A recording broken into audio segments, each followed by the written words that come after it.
دینے والا ہوں جن کا نام نامی اسم گرامی حافظ محمد ارشد اغورا ہے کہ ان کو اس شعر کے ساتھ دعوت دینا چاہتا ہوں کہ باادب پھر ادب کا مقام آ رہا ہے، کہ باادب پھر ادب کا مقام آ رہا ہے، محمد کا پھر ایک غلام آ رہا ہے، اور فدا جس کی آواز پر ہے اہل مدرسہ عربیہ تعلیم القرآن، وہی اصیل کلام آ رہا ہے۔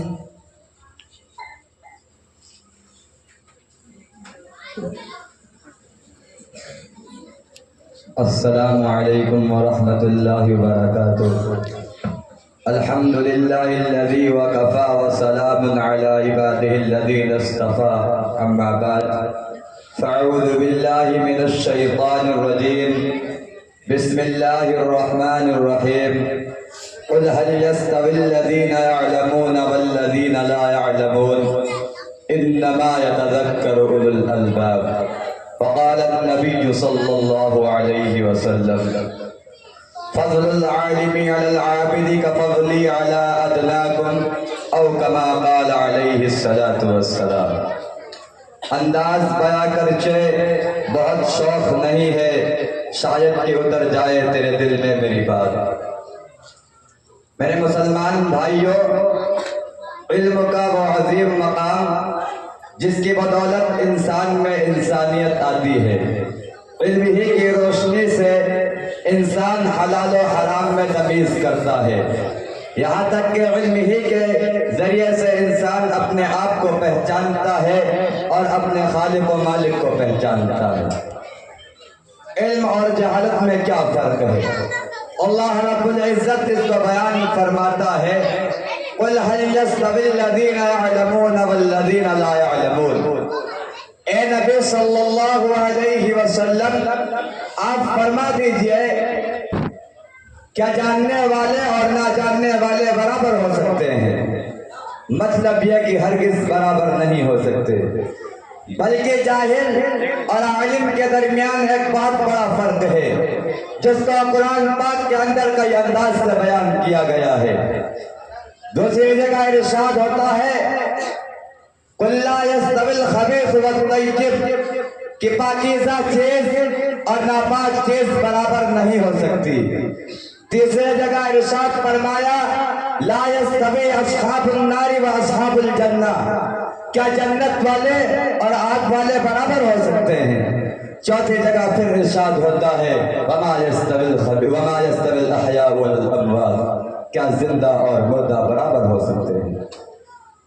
امام غزالی رحمۃ اللہ علیہ بیان کرتے ہیں کہ ان تمام آیات میں اللہ تعالیٰ نے علم طیب، جنت اور حیات، یہ سارے کے سارے الفاظ اللہ نے علم کے لیے استعمال فرمائے ہیں، اور جو ان کے مقابلے میں ہے وہ جہالت کے ہیں۔ سامعین اکرام، یہ دنیا دار الاسباب ہے، جہاں پر ہمیشہ عزت ملنے کا کوئی نہ کوئی سبب ہوتا ہے، یہاں تک کہ انبیاء علیہ السلام کو بھی اللہ نے بلند کرنے کے لیے کچھ امتیازی علوم عطا فرمائے جو بظاہر ان کی بلندی کا سبب بنے۔ اگر اللہ نے حضرت آدم علیہ السلام کو یہ بلندی عطا فرمائی کہ فرشتوں کو حکم دیا کہ وہ آدم کے تخت کو اٹھا کر سارے جہان میں پھرے تاکہ آدم علیہ السلام کا بزرگ ہونا سب کو معلوم ہو جائے، اور اسی پر بس نہیں بلکہ فرشتوں کو یہ بھی حکم دیا کہ وہ آدم کو سجدہ کرے، تو میرے عزیزوں اس کا کچھ سبب بھی ہوگا۔ ہاں، اس کا سبب قرآن کریم بیان کرتا ہے: وَعَلَّمَ آدَمَ الْأَسْمَاءَ كُلَّهَا، کہ اللہ نے حضرت آدم علیہ السلام کو تمام اشیاء کے ناموں کا علم عطا کیا۔ یہاں کسی عارف باللہ کا عجیب نکتہ بیان کیا ہے کہ حضرت آدم علیہ السلام کو اشیاء کے ناموں کا علم عطا کیا تو ان کو اتنی عزتیں ملی کہ نورانی مخلوق ان کے آگے جھکنے پر مجبور ہو گئے۔ اے مومنو، اگر تمہیں اللہ رب العزت کے اسماء کی معرفت حاصل ہو جائے تو تمہیں کتنی عزتیں نصیب ہو جائیں۔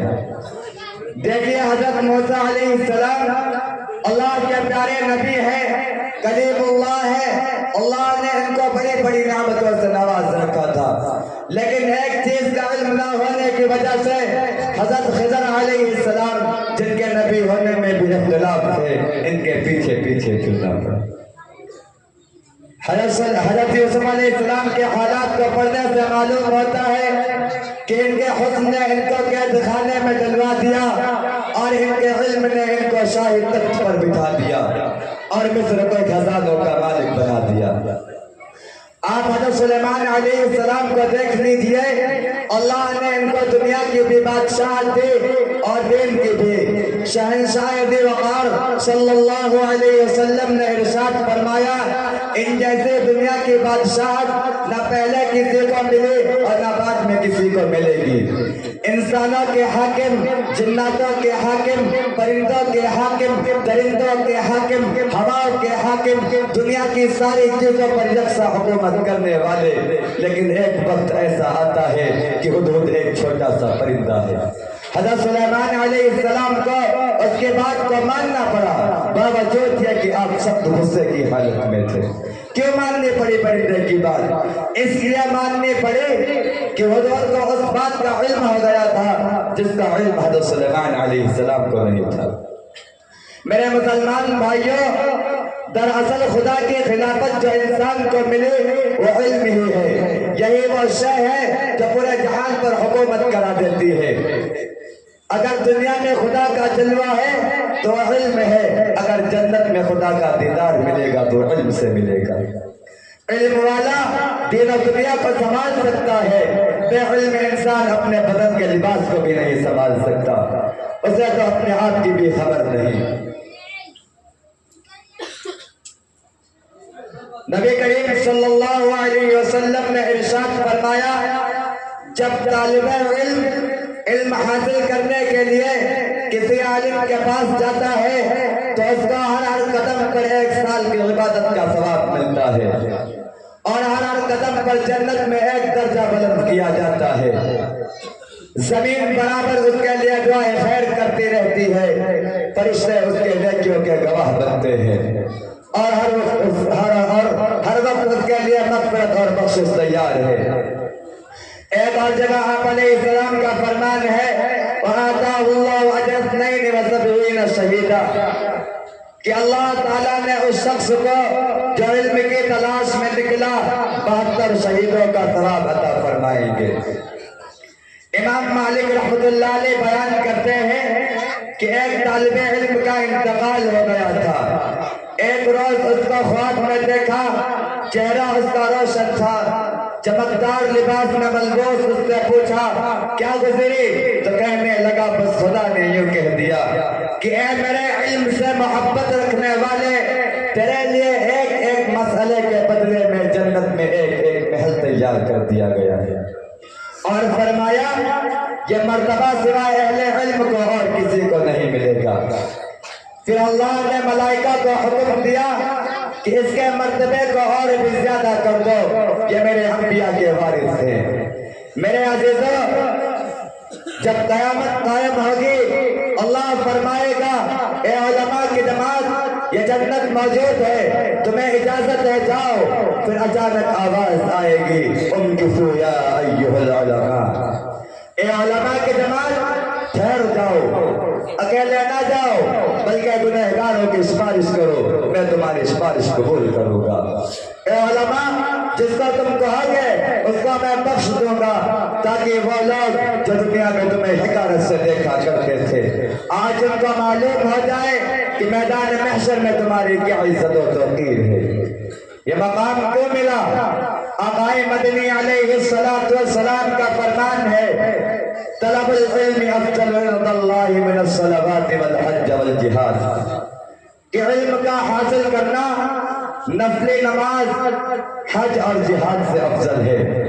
عابد کی مثال ایک خیرات کی ہے جو خود تیر کر پار ہو سکتا ہے، اور عالم کی مثال ایک بڑے جہاز کی ہے جو ہزاروں کو پار کراتا ہے۔ مسلمانوں غور سے سنو، حضرت جابر رضی اللہ تعالی عنہ فرماتے ہیں کہ جس طرح دنیا میں لوگ عالموں کے محتاج ہیں، جنت میں بھی اسی طرح لوگ علم والوں کے محتاج ہوں گے۔ اللہ رب العزت ہر روز اہل جنت سے فرمائے گا مانگو کیا مانگتے ہو، وہ عرض کریں گے اے اللہ سب نعمتیں تو یہاں موجود ہے، پھر کیا مانگے؟ اللہ فرمائے گا جاؤ اپنے علماء کے پاس جاؤ، وہ علماء کے پاس آئیں گے اور معلوم کریں گے، علماء بتائیں گے اے لوگوں جلدی جاؤ خدا کا دیدار مانگو۔ میرے دوستو اہل علم کا مرتبہ وہاں بھی کم نہ ہوگا۔ علم تو ایسی چیز ہے جو ہر موقع پر انسان کی رہنمائی کرتی ہے، انسان کو اس سے دلی سرور حاصل ہوتا ہے۔ اے لوگوں آؤ میں تمہیں علم کے عاشقوں سے ملاتا ہوں۔ حضرت عبداللہ ابن مبارک رحمۃ اللہ علیہ سے معلوم کیا گیا کہ اگر تمہیں معلوم ہو جائے کہ تمہارا آخری وقت ہے تو تم کیا کرو گے؟ کہنے لگے ارے بھائی علم حاصل کروں گا۔ سبحان اللہ کیسا شوق ہوگا ان کا، اور انہوں نے اپنے دعوے کو سچ کر دکھایا اور آخری وقت تک علم کی پیاس نہ بجھ سکی اور ماہی پہ آپ کی طرف لڑتے ہوئے دارالبقا کی طرف روانہ ہو گئے۔ افسوس کہ آج ہمارے اندر سے جذبات نکل گئے، باخدا یہ منصب اہل اسلام کا تھا جو انہوں نے ترک کر دیا اور غیر قوموں نے اس کو اپنا لیا۔ مولانا شبلی نعمانی رحمۃ اللہ علیہ بیان کرتے ہیں کہ میں ایک مرتبہ دریائے جہاز سے جا رہا تھا، اچانک اس کی زنجیر ٹوٹ گئی، یہ بہت بڑا حادثہ تھا، لوگوں کو جہاز کے پہاڑ سے ٹکرانے کا گمان ہو گیا تھا، ہر شخص کو موت کا یقین ہو گیا تھا، چہرے زرد پڑ گئے تھے اور اس گھبراہٹ کی حالت میں ایک انگریز لڑکے کو دیکھا جو بدستور کتاب کا مطالعہ کر رہا تھا۔ لوگوں نے اس سے کہا اے بھائی کیا تم کو معلوم نہیں کہ جہاز کتنے خطرے میں ہے؟ کہنے لگا ہاں مجھ کو معلوم ہے کہ جہاز موت کے منہ میں جا رہا ہے، لیکن میں اپنی زندگی کے لمحات کے اوپر بات کر دوں، اگر موت آنی ہے تو وہ تو آئے گی، اگر کوئی طریقہ نجات کا نکل سکتا ہے تو مطالعے سے نکل سکتا ہے۔ افسوس کہ آج غیر قوموں کا علم حاصل کرنے کے بارے میں یہ خیال اور مسلمان سوتا رہا، وہ دنیا کی خواہشات کو پورا کرتا رہا، آزاد ہوتی رہی اور مسلمان آرام کرتا رہا۔ اے میری قوم کے لوگوں غور کرو اور تعلیم کی طرف دھیان دو، دینی تعلیم بھی حاصل کرو اور دنیاوی تعلیم بھی حاصل کرو، لیکن دینی تعلیم کو مقدم رکھو، تعلیم کے میدان میں آگے بڑھو، ورنہ یاد رکھنا تمہارا نام تک باقی نہ رہے گا اور کوئی تمہارا نام لیوا نہ ہوگا۔ اللہ ہم سب کو علم کا سچا پکا طلبگار بنائے، اللہ رکاوٹوں کو ختم فرمائے۔ میں اپنی تقریر کو اس شعر کے ساتھ مکمل کرتا ہوں کہ عزت اسے ملی جو گھر سے نکل گیا، عزت اسے ملی جو گھر سے نکل گیا، وہ پھول ہی سر چڑھا جو چمن سے نکل گیا، تو بھلا کر علم دین کو خود کو سمجھتا شعر ہے، تو بھلا کر علم دین کو خود کو سمجھتا شعر ہے، اس لیے آج مسلم تیری حالت زیر ہے، وما علینا الا البلاغ۔